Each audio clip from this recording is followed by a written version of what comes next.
Just over a century ago, hundreds of people gathered outside a building in Liverpool, desperate to find out if their relatives were alive or dead.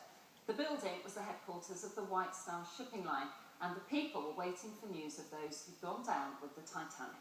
Yes, Titanic, of course, was owned by the Liverpool-based line, but for decades, as Andy just said in his little report then, its headquarters have been largely empty and disused. But, as Andy reports, it's now going to be brought back to life as a hotel. Its red and white stripes have lent it names like the Streaky Bacon Building or the Jam Butty Building. Albion House, built in the 1890s, former HQ of the White Star Line.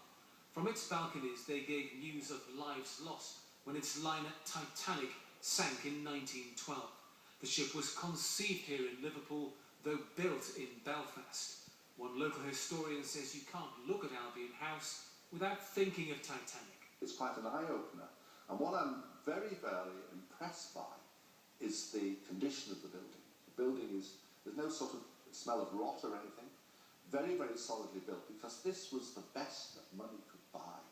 The story disputed by some is that the boss of the White Star Line, J. Bruce Ismay, had his office in one of these turrets.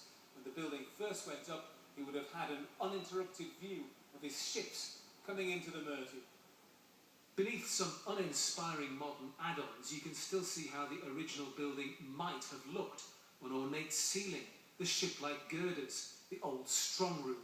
And here's how it did look in its heyday.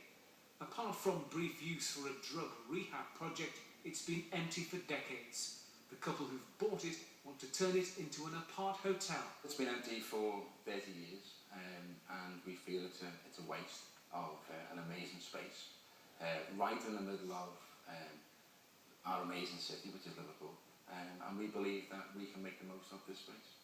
They plan to spend more than £5 million converting the building.